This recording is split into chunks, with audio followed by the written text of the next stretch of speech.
இவ்வளவு சிறப்புகள் வாய்ந்த தமிழ் இண்டஸ்ட்ரியில இருந்து ஒரு பெஸ்ட் கல்ட் டைரக்டர்ஸா நம்ம பார்க்கப்படுற டைரக்டர்ஸ்னாலயோ இல்ல முன்னணி நடிகர்னாலையுமே கூட இந்த உலக லெவல் அங்கீகாரம் அப்படிங்கிற ஒரு இடத்துக்கு ஏன் போக முடியல. அண்ட் இப்போ வரைக்கும் எஸ்பெஷலி ஃபாரினர்ஸால பார்க்கப்படுற இந்தியன் சினிமா அப்படின்னு எடுத்துக்கிட்டோம் அப்படின்னா அதோட ஸ்பாட் லைட்ல இருக்கிறது Bollywood industry. And also A R Rahman Oscar வாங்குறதுக்கான மெயினான ரெண்டு ரீசன்ஸ், ஒன்னு சென்சிபிலிட்டி, இன்னொன்னு கிராஃப்ட்மேன். கிட்டத்தட்ட ஒரு 50 வருஷமா தமிழ் இண்டஸ்ட்ரி வந்துட்டு கொண்டு வராத ஒரு மாற்றத்தை சங்கர்ங்கிற ஒரு டைரக்டர் வந்து 6 வருஷத்துல பண்ணாரு. இவர் மட்டும் இல்லாம பிரகாஷ் ராஜ் ப்ரொடியூஸ் பண்ண மொழி அப்படிங்கிற படமா இருக்கட்டும், அண்ட் ஆல்சோ சசிகுமார் ப்ரொடியூஸ் பண்ண பசங்க, சுப்பிரமணியபுரம், இந்த மாதிரி படங்களுமே இந்த வரிசையில ரொம்ப முக்கியமா பார்க்கப்படுற படம் வந்துட்டு பருத்தி வீரன்.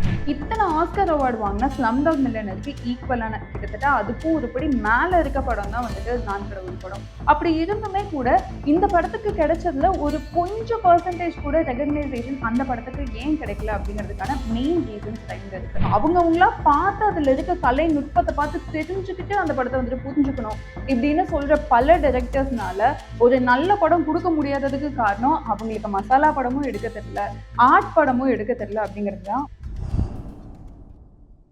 உலகத்துல இருக்க பல நாடுகள்ல ஒரு என்டர்டைன்மெண்ட் டூலாவும் இல்ல அவங்களோட நேஷனல் வேல்யூஸை ரிஃப்ளெக்ட் பண்றதுக்கான ஒரு டூலாவும் பார்க்கப்படுறதா சினிமா இண்டஸ்ட்ரி அப்படிங்கிறது. ஆனா நம்ம ஊர்ல, அதாவது இந்தியன் சினிமா அப்படின்னு எடுத்துக்கிட்டோம்னா இந்தியன்ஸையும் இந்தியன் சினிமாவையும் பிரிக்கவே முடியாத அளவுக்கு இருக்கு. இங்க மட்டும்தான் மதத்துக்கு ஈக்குவலான ஒரு இம்பாக்டை கிரியேட் பண்றதா சினிமா வந்துட்டு அமைஞ்சுக்கிட்டு இருக்கு. எஸ்பெஷலி நம்ம சவுத் இந்தியால எடுத்துக்கிட்டோம் அப்படின்னா சினிமால நடிக்கிறவங்கள சிஎம் ஆகிறதுல முதற்கொண்டு ஒரு இண்டஸ்ட்ரியலிஸ்டா இருக்கவங்கள தன்னோட ஐடென்டிட்டிக்காக சினிமாவை யூஸ் பண்ணி அது மூலியமா பெரிய ஆட்கள் ஆகிற பல பேரை நம்ம இங்க பாத்துக்கிட்டு இருக்கோம்.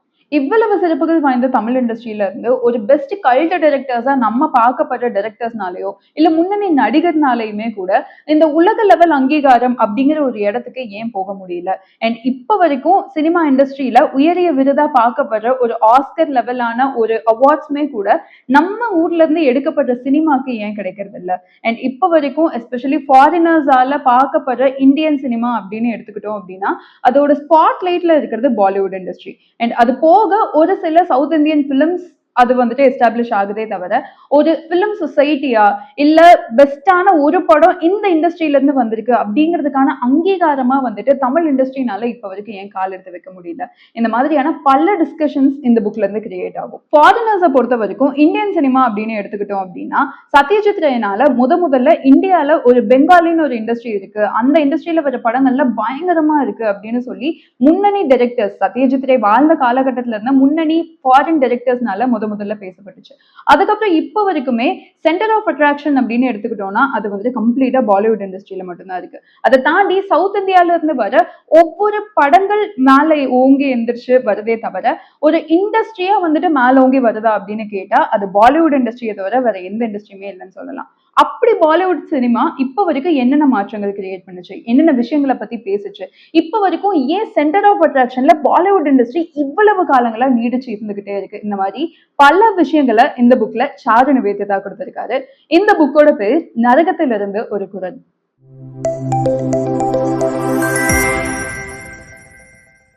கிட்டத்தட்ட 80கள்ல இருந்து சாரு நிவேதிதா சினிமா கட்டுரைகள் எழுதிட்டு இருக்காரு. கடந்த 50 வருஷத்துல இருக்க பல முன்னணி மேகசின்ஸ்ல இவரோட சினிமா கட்டுரைகள் பப்ளிஷ் ஆகியிருக்கு.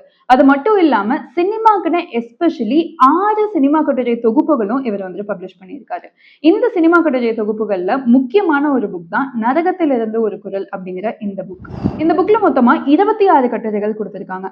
இதுல மையம் அப்படின்னு பார்த்தோம்னா முக்கியமா தமிழ் இண்டஸ்ட்ரி இன்னைக்கு இருக்க ஸ்டாண்டர்ட்லயே ஏன் தங்கிடுச்சு, இதை தாண்டி ஏன் தமிழ் இண்டஸ்ட்ரினால இவ்வளவு நல்ல படங்கள் இருந்துமே கூட இதை தாண்டி ஏன் தமிழ் இண்டஸ்ட்ரினால அடுத்த லெவலுக்கு போக முடியல, உலக லெவல்ல இருக்க அங்கீகாரம் எல்லாமே பாலிவுட் சினிமாக்கு கிடைக்குது, அந்த பாலிவுட் சினிமாக்கு ஈக்குவலான என்ன ஒரு விஷயங்கள் தமிழ் இண்டஸ்ட்ரியில இல்ல அப்படிங்கறத பத்தியான ஒரு அலசல். இது மட்டும் இல்லாம குழந்தைங்களுக்கான சினிமா இன்டர்நேஷனல் லெவல்ல என்னென்ன படங்கள்லாம் இருக்கு அண்ட் ஆல்சோ அதோட ஸ்டோரி லைனோட அதுக்கான சஜஷன்ஸையும் நமக்கு கொடுத்திருக்காரு.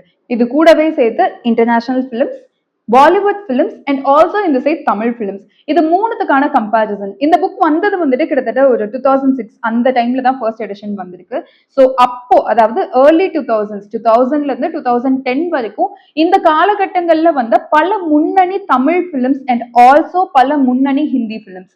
அப்போ வந்துட்டு தமிழ் பிலிம்ஸ்லயும் பசங்க, சுப்பிரமணியபுரம் அண்ட் நான் கடவுள், இந்த மாதிரி பல பயங்கரமான படங்கள் வந்துட்டு இருந்த காலம்.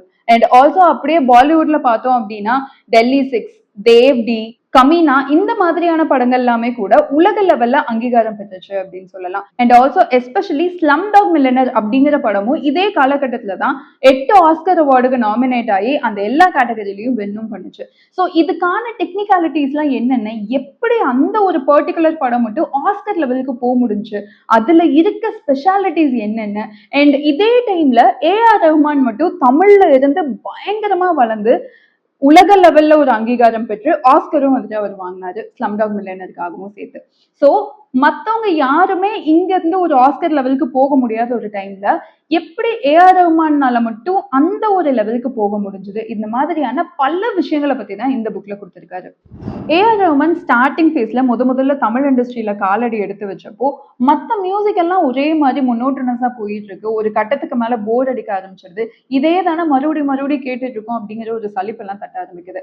அப்போ புதுசா யாருமே கேட்காத அளவுக்கு fresh pizza and fresh instruments, fresh music அப்படிங்கிற ஒரு விஷயத்த ஏஆர் ரஹ்மான் வந்துட்டு தமிழ் இண்டஸ்ட்ரி மூலமா இன்ட்ரடியூஸ் பண்றாரு. அண்ட் இவரோட மியூசிக் இன்ஸ்பிரேஷன் ஏன் தனித்துவமா இருந்துச்சு அப்படிங்கிறதுக்கான ரீசனா சாரு எதை பாக்குறாரு அப்படின்னா, அவரு எஸ்பெஷலி சூஃபி ஸ்டைல் ஆஃப் மியூசிக்கை வந்துட்டு தேர்ந்தெடுத்தாரு அப்படின்னு சொல்றாங்க. மத்த மியூசிக் எல்லாம் ஒரு லைன்ல டிராவல் ஆகிட்டு இருக்கும் போது சூஃபி ஸ்டைல் ஆஃப் மியூசிக் மட்டும் மனிதன் மூலியமா கடவுளை சென்றடைகிற ஒரு விஷயமா, அதாவது மனிதனோட அன்பு மூலியமா கடவுளை தழுவுற ஒரு விஷயம் தான் சூஃபி ஸ்டைல் ஆஃப் ஒரு லிவிங்கா இருக்கட்டும் அண்ட் அவங்களோட மியூசிக் ஸ்டைலா இருக்கட்டும், இது எல்லாமே.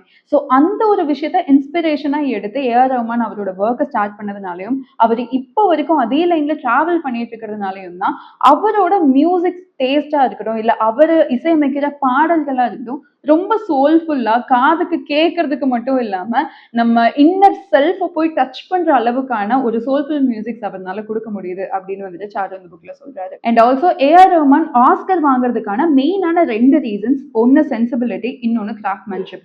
இதுதான் மெயினான ரீசன்ஸா இருக்கு. மத்த ஆக்டர்ஸா இருக்கட்டும், இல்ல மத்த தமிழ் இண்டஸ்ட்ரியில இருந்தோ இல்ல இந்தியன் இண்டஸ்ட்ரியில இருக்க மத்த ஆர்ட்மேன்ஷிப்ஸ் பண்ற யாருமே இந்த 2 விஷயங்களும் முக்கியமா கருதாததுனாலதான் ஆஸ்கர் லெவலுக்கு போக முடியல. அண்ட் ஏஆர் ரஹ்மான் இந்த 2 விஷயத்தை தான் அவரோட வேலையில வந்துட்டு முதல் தன்மையா வச்சதுனால அவர்னால ஆஸ்கர் லெவலுக்கு போக முடிஞ்சது அப்படிங்கிற இன்டர்பிரிட்டேஷன் ரொம்ப தெளிவா சாரு அந்த புக்ல கொடுத்திருக்காரு. கிட்டத்தட்ட ஒரு 50 வருஷமா தமிழ் இண்டஸ்ட்ரி வந்துட்டு கொண்டு வராத ஒரு மாற்றத்தை சங்கர்ங்கிற ஒரு டைரக்டர் வந்து 6 வருஷத்துல பண்ணாரு. அது எப்படி அப்படின்னு பார்த்தோம்னா, அவர் எடுத்த படங்கள் மட்டும் இல்லாம அவர் மெயினா வந்துட்டு ஓபன் பண்ண ஒரு ப்ரொடக்ஷன் ஹவுஸ். இந்த ப்ரொடக்ஷன் ஹவுஸ்ல முதல்ல கம்மி பட்ஜெட்ல புதுமுக டைரக்டர்ஸ்க்கு வந்துட்டு ஒரு வாய்ப்பு கொடுக்க ஆரம்பிக்கிறாரு. சோ அந்த ப்ரொடக்ஷன்ல வந்ததுதான் ஈரம் அப்படிங்கிற படமுமே. சோ த்ரில்லர்னாவே வந்துட்டு பயமூர்த்தி இல்ல அந்த பேய் அப்படிங்கிற மாதிரியான ஒரு ஸ்கேரியான விஷயங்களாவே போயிட்டு இருந்தப்போ ஈரம் அப்படிங்கிற படம் வந்துட்டு ஒரு இறந்தவங்களோட ஒரு ஸ்டோரி எடுத்து புது வகையான ஒரு த்ரில்லரை வந்துட்டு காமிச்சதுதான் ஈரம் படம். சோ இந்த மாதிரி யுனிக்கான கதைகள் பண்ற டைரக்டர்ஸை செலக்ட் பண்ணி அந்த புதுமுக டைரக்டர்ஸ்க்கு ஸ்மால் பட்ஜெட்ஸ் அலோகேட் பண்ணி அந்த படத்தை பயங்கரமான ஒரு வெற்றி படமா வந்துட்டு ஆக்குனது மேக்சிமம் ஆரம்ப காலகட்டத்துல பண்ணது வந்துட்டு சங்கரோட ப்ரொடக்ஷன் ஹவுஸ் தான். சோ இந்த மாதிரி சங்கரே எடுக்கிற படங்கள் கூட ஒர்க் அவுட் ஆகாத பல பேருக்கு சங்கர் ப்ரொடக்ஷன்ல வர படங்கள்ல முதல் நாள் நான் போய் பார்க்கணும் அப்படிங்கிற கியூரியாசிட்டியை உண்டு பண்ணி சங்கர் ப்ரொடக்ஷன்ல வந்து இந்த ஸ்மால் பட்ஜெட் புதுமுக டைரக்டர்ஸ்னால வந்துட்டு பல ஹிட் படங்களை வந்துட்டு கொடுக்க முடிஞ்சது. சோ 50 வருஷமா புதுமுக டைரக்டர்ஸ் அப்படின்னு ஒரு பிளாட்ஃபார்ம் யாருமே அமைச்சு கொடுக்காதப்போ சங்கர் தான் முதல்ல இதை ஆரம்பிச்சு வெறும் 6 வருஷத்துல இதை பாசிபிளா ஆக்கியிருக்காரு. இவர் மட்டும் இல்லாம பிரகாஷ் ராஜ் ப்ரொடியூஸ் பண்ண மொழி அப்படிங்கிற படமா இருக்கட்டும் அண்ட் ஆல்சோ சசிகுமார் ப்ரொடியூஸ் பண்ண பசங்க, சுப்பிரமணியபுரம், இந்த மாதிரி படங்களுமே தமிழ் சினிமாவை வந்துட்டு ஒரு மாற்று பாதையில கொண்டு போறதுக்கான ஒரு பெரிய விதையை வந்துட்டு போட்டுச்சுன்னு சொல்லலாம். இந்த வரிசையில ரொம்ப முக்கியமா பார்க்கப்படுற படம் வந்துட்டு பருத்தி வீரன். சோ பருத்தி வீரன் தான் முதல்ல அமீர்னால வந்துட்டு ஒரு மேக்கப் இல்லாம நம்ம வீட்டு பக்கத்துலயோ இல்ல நம்ம ஊர்கள்ல இருக்க ஒரு ஆட்களை வச்சு மேக்கப்போ இல்ல பெரிய காஸ்டிங்கோ இல்ல பெரிய ட்ரெஸ்ஸோ இந்த மாதிரி பெரிய விஷயங்கள், ஃபேன்சியான விஷயங்கள், ஃபேன்சியான லைட்டிங், இந்த மாதிரிலாம் எதுவுமே இல்லாம நார்மலா ரொம்ப நேச்சுரலா ஒரு கதையை பிரசன்ட் பண்ண முடியும். அண்ட் அப்படி பிரசன்ட் பண்ற கதைகள் புதுசா நம்மளோட எத்னிசிட்டியை, அதாவது தமிழ்நாட்டுல இருக்க பல குடும்பங்களையா இருக்கட்டும், இங்க இருக்க ஜாதி விஷயங்களா இருக்கட்டும், அண்ட் ஆல்சோ இந்த சைடு இருக்க குடும்ப பிரச்சனைகள், குடும்ப அமைப்புல இருக்க பல கட்டங்கள், இந்த மாதிரி விஷயங்களை பத்தி முதல்ல படம் அப்படிங்கிற பிளாட்ஃபார்ம்ல கொண்டு வந்தது சசிகுமார், அமீர் இந்த மாதிரியான டைரக்டர்ஸ் தான். இந்த வரிசையில தமிழ் இண்டஸ்ட்ரியில முக்கியமான ஏர்லி 2000ஸ்ல வந்த படமா பார்க்கப்படுறது தான் ஆர்யா நடிச்சு பாலா இயக்குன நான் கடவுள் அப்படிங்கிற படம். சோ இந்த படம் வந்தப்போ பல பேர்னால கிரிட்டிசைஸ் பண்ணப்பட்டுச்சு. என்னன்னா அந்த படத்தை பார்க்கவே முடியல, தியேட்டர்ல உட்காந்து இந்த படத்தெல்லாம் பார்க்கவே முடியாது, ரொம்ப அருவருப்பா இருக்கு அப்படின்லாம் பல பேர்னால சொல்லப்பட்டாலுமே, ஸ்லம்டாக் மில்லியனர் அதாவது 8 ஆஸ்கர் வாங்கின படத்துக்கு ஈக்குவலான, கிட்டத்தட்ட அதுக்கும் ஒரு படி மேல இருக்கிறது தான் வந்துட்டு நான் கடவுள் அப்படிங்கிற படம் அப்படிங்கிறது இந்த புக்ல வந்துட்டு ரொம்ப தெளிவா சார்லி நிவேதிதா சொல்லியிருக்காரு. அண்ட் அதுக்கான ரீசன்ஸ் என்னென்ன, ஸ்லம்டாக் மில்லியனருக்கும் நான் கடவுள் படத்துக்கும் இருக்க சிமிலாரிட்டிஸ் என்னென்ன அப்படிங்கறது எல்லாத்த பத்தியுமே டீடைல்டா சொல்லியிருக்காரு. இத்தனை ஆஸ்கர் அவார்டு வாங்கின ஸ்லம்டாக் மில்லியனருக்கு ஈக்குவலான, கிட்டத்தட்ட அதுக்கும் ஒரு படி மேல இருக்க படம் தான் வந்துட்டு நான் கடவுள் படம். அப்படி இருந்துமே கூட இந்த படத்துக்கு கிடைச்சதுல ஒரு கொஞ்சம் பெர்சன்டேஜ் கூட ரெகக்னைசேஷன் அந்த படத்துக்கு ஏன் கிடைக்கல அப்படிங்கிறதுக்கான மெயின் ரீசன்ஸ் 2 இருக்கு. சோ அந்த 2 மெயின் ரீசன்ஸ் என்ன அப்படிங்கறதையும் வந்துட்டு சாரு நிவேதிதா இந்த படத்தை பத்தி எழுதியிருக்க அந்த ஒரு பர்டிகுலர் கட்டுரையில ரொம்ப டீடைல்டாவே சொல்லியிருக்காரு. அடுத்ததா ஆர்ட் பிலிம்ஸ். ஆர்ட் பிலிம்ஸ் அப்படின்னாலே வந்துட்டு ரொம்ப போரிங்கா இருக்கும், அது வந்துட்டு இன்ட்ரெஸ்டிங்காவே இருக்காது, படம் ஃபுல்லா அறுவையா தான் இருக்கும் அப்படிங்கிற மிஸ்கன்செப்ஷன் வந்துட்டு நார்மல் ஆடியன்ஸ் கிட்ட பெரும்பாலும் இருக்கு. ஆனா உலகத்திலேயே கல்ட் டைரக்டர்ஸ் அப்படின்னு சொல்லப்படுற பர்க்மேனா இருக்கட்டும், இல்ல டர்கோவ்ஸ்கியா இருக்கட்டும், அவங்களே வந்து படம் எடுத்தா கூட ஒரு கதையில பேர் மினிமமா இருக்க வேண்டிய ஒரு சுவாரஸ்யம் இல்லை அப்படின்னா அந்த படத்தை வந்துட்டு கல்ட் படம்னாவோ இல்ல எவ்வளவு பெரிய டைரக்டரே வந்து எடுத்தாலுமே அதை வந்துட்டு ஒரு சீரியஸான பிலிம்ஸ், அதனால உங்களுக்கு புரியல அப்படின்லாம் சொல்றது வந்து ஏத்துக்கவே முடியாது.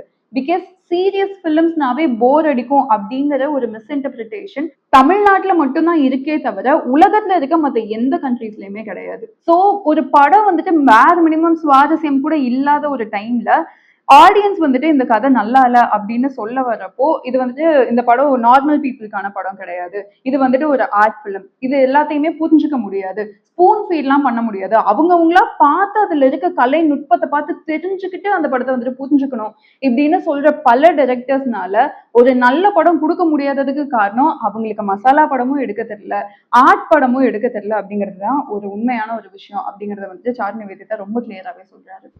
இந்த ஹோல் புக்ல இது மட்டும் இல்லாம பல மூவி சஜஷன்ஸ் அண்ட் பல டைரக்டர்ஸோட ரெக்கமெண்டேஷன்ஸ்மே நமக்கு கிடைக்குது. கிம்கி டூக் மாதிரியான முன்னணி டைரக்டர்ஸ் எடுத்த பல படங்களோட இன்ட்ரடக்ஷனும் அண்ட் ஆல்சோ அவங்க யாரு, கிம்கி டூக் வந்துட்டு எப்படி அவ்வளவு ஒரு வேர்ல்ட் லெவல்ல ஒரு பெஸ்டான டைரக்டரா அவர்னால ஏன் ஆக முடிஞ்சது, இந்த மாதிரியான பல விஷயங்களும் வந்துட்டு இந்த புக்ல கொடுத்திருக்காங்க. அண்ட் ஹிந்தில மிக முக்கியமா பார்க்கப்படுற பல படங்களோட ரெக்கமெண்டேஷனுமே கொடுத்திருக்காங்க இந்த புக்ல. அண்ட் ஆல்சோ அனுராக் காஷ்யப் மாதிரியான டைரக்டர்ஸ் முதல்ல இண்டஸ்ட்ரிக்கு வந்தப்போ அவங்க வந்துட்டு எந்தெந்த படங்கள்லாம் பார்த்து அவங்க பிலிம் இண்டஸ்ட்ரிக்குள்ள வந்தாங்க, அவங்க எந்தெந்த மாதிரியான ஒரு லிட்ரேச்சர் அறிவு அண்ட் ஆல்சோ பிலிம்ஸ் பார்த்து அவங்க படம் எடுக்க ஆரம்பிச்சாங்க, அதனால இந்த கண்டெம்பரரியான ஒரு லவ் ஸ்டோரியோ இல்ல கண்டெம்பரரியான ஒரு ஸ்டோரி டெல்லிங்கவோ அவங்களால எப்படி பிரசன்ட் பண்ண முடிஞ்சு, இந்த மாதிரி பல விஷயங்களை பத்தி இந்த புக்ல கொடுத்திருக்காரு சாரு.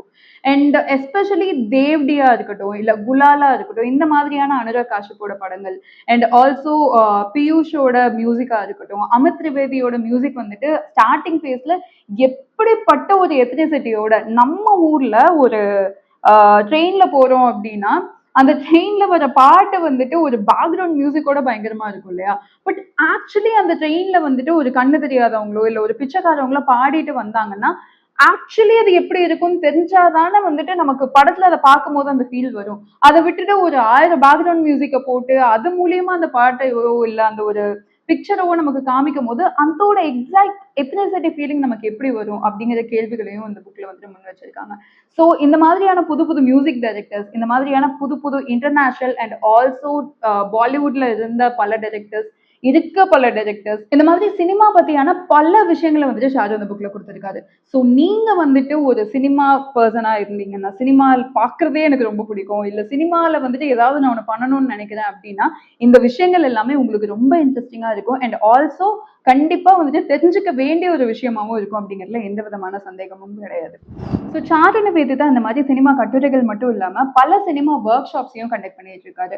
போன வருஷம் திருவண்ணாமலையில ஒரு சினிமா ஒர்க் ஷாப் கண்டக்ட் பண்ணி கிட்டத்தட்ட 400க்கும் மேலையான ஸ்டூடெண்ட்ஸ் வந்து பயங்கர கிராண்டான சக்சஸா அந்த ஈவெண்ட் மாறிச்சு. ஸோ அதே மாதிரி இந்த வருஷமும் வரப்போற நவம்பர் 8 அன்னைக்கு பாண்டிச்சேரியில இருக்க ஸ்ரீ மணக்குல விநாயகர் காலேஜ்ல யூரோப்பியன் சினிமாவை பத்தின ஒரு கிராண்டான ஒரு ஒர்க் ஷாப் வந்துட்டு நடக்க போகுது. ஸோ இந்த சினிமா ஒர்க் ஷாப் வந்துட்டு முழுக்க முழுக்க யூரோப்பியன் சினிமாவை வந்துட்டு பார்க்குற ஒரு பார்வை, யூரோப்பியன் சினிமால இருக்க முக்கியமான படங்கள் என்னென்ன, அதுல வந்துட்டு என்னென்ன மாதிரியான ஒரு மாற்றுப்பாதைகளை வந்துட்டு யூரோப்பியன் சினிமா உருவாக்குச்சு, இந்த மாதிரி பல விஷயங்களை பத்தி வந்துட்டு சாரு நிவேதிதா அந்த ஒரு ஒர்க் ஷாப்ல வந்துட்டு இன்ட்ரடியூஸ் பண்ண போறாரு. ஸோ இந்த ஒர்க் ஷாப்க்கு நீங்க போகணும் அப்படின்னு நினைச்சீங்கன்னா டிஸ்கிரிப்ஷன்ல அதுக்கான லிங்க்ஸும் இருக்கு.